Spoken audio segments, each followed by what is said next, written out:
হয়েছে তো এখন লোগোটা দিয়ে দে পরে দেখা যাবে পুরো এলো লোগো বন্ধ করব এই পাশে নিতে হবে আলো চলে আসছে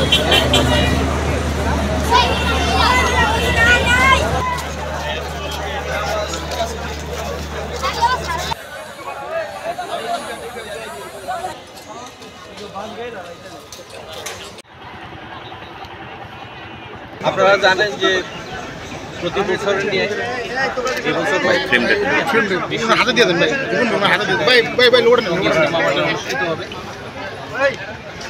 প্রতি বছরের নিয়ে আমরা সেটার জন্য আমাদের প্রস্তুতি নিচ্ছি। আমরা সবাই জানি যে এটা হজের পরে আমরা এটা সবচেয়ে বড় মুসলিম গ্যাদারিং হিসেবে আমরা এটাকে কনসিডার করি। সেই হিসাবে দেশ বিদেশ থেকে প্রচুর মেহমান এখানে আসবে। প্রতি বছরই সরকার এখানে তাদের ইজতেমার কার্যক্রমটি যাতে সুষ্ঠুভাবে সম্পন্ন হয় সেই জন্য অনেক কার্যক্রম নিয়ে থাকেন। গাজীপুর সিটি কর্পোরেশন অনেকগুলো কাজ করে থাকে। ইজতেমা মাঠের এই প্রস্তুতি দেখারই আসলে আজকে আসার উদ্দেশ্য। একই সাথে আমি যেহেতু গাজীপুর সিটি কর্পোরেশনের প্রশাসক হিসেবে অতিরিক্ত দায়িত্ব পালন করছি, তো আমার দুইটা রোল এখানে আছে। গাজীপুর সিটি কর্পোরেশনের প্রশাসক হিসেবে একটা দায়িত্ব আছে, বিভাগীয় কমিশনার হিসেবে আমার একটা দায়িত্ব আছে। সিটি কর্পোরেশনের পক্ষ থেকে অনেকগুলো কাজ হাতে নেওয়া হয়েছে, বিশেষ করে ভিতরে ইন্টারনাল যে রোড কমিউনিকেশন, টয়লেট ফেসিলিটিসের বিষয়গুলো আছে, পানির বিষয়গুলো আছে, সেই কাজগুলো এখন চলমান আছে।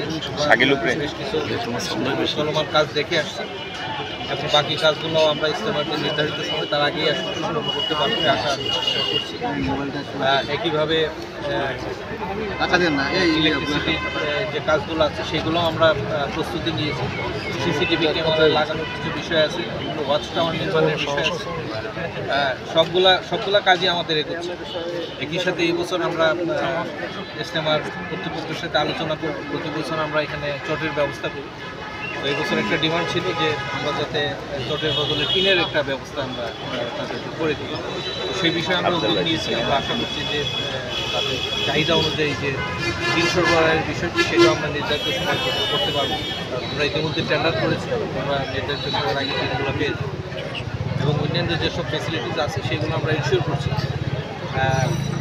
অবৈধ উচ্ছেদের কিছু বিষয় আছে, ইসলামাবাদের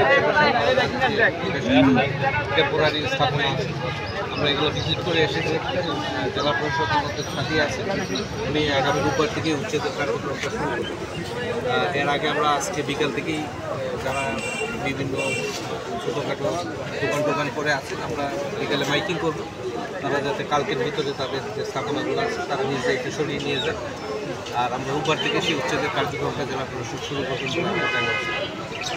আমি এখন পর্যন্ত এই পর্যন্ত যা আমি দেখছি আমরা আমাদের কাজ ঠিকভাবে এগোচ্ছি।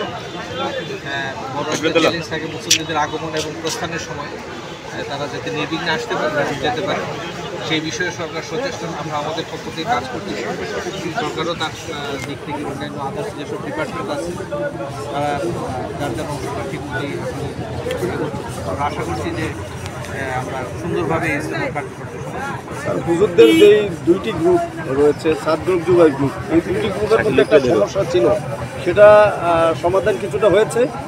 আর কোনো প্রবলেম আছে কিনা এই পর্যন্ত, কারণ তারা কিন্তু পাল্টাপাল্টি বিভিন্ন ফেসবুকে সোশ্যাল মিডিয়ায় তারা বিভিন্ন ধরনের বিবৃতি আমাদেরকে দিচ্ছে, বিভিন্নভাবে আমরা সেটা পাচ্ছি। এই বিষয়ে একটু বলুন।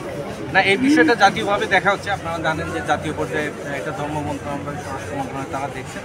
আমরা মূলত আজকে যেটা আমাদের যে অংশটুকু সেটা যে ইজতেমার যে মাঠের যে উন্নয়ন এবং মুসল্লিদের আসা এবং যাওয়ার বিষয় নির্বিঘ্নে যাতে ইজতেমার কার্যক্রম সম্পন্ন হয় সেই বিষয়টা আমরা দেখছি। আর আপনি যে বিষয়টি বলেছেন এটা জাতীয় পর্যায়ে সরকার চিন্তা ভাবনা করছে। একটি অনাকাঙ্ক্ষিত ঘটনা হয়েছে, সেই মামলায় কিছু গ্রেপ্তারও হয়েছে। আর ওই বিষয় কি গ্রেপ্তারের কেউ বাকি আছে কিনা, বাকি থাকলে তাদেরকে গ্রেপ্তার করা হবে? এই বিষয়টা আমার না, এটা আইনি বিষয়, এটা স্বরাষ্ট্র মন্ত্রণালয় ভালো বলতে পারবে। আমি মূলত উন্নয়নমূলক কাজটা দেখতে এসেছি, আর আইন শৃঙ্খলার বিষয়টি স্বরাষ্ট্র মন্ত্রণালয় নিশ্চয়ই দেখছেন। প্রস্তুতিমূলক কাজ কতটুকু সম্পূর্ণ হয়েছে? আমরা এখন পর্যন্ত যেটুকু এগিয়েছি, অনেক কাজ এগিয়েছি। আমার ধারণা প্রায় 50% উপরে ইয়ে হয়েছে। বাকি কাজ নির্ধারিত সময়ের ভিতরে আমরা ইনশাল্লাহ করতে পারবো। সবাই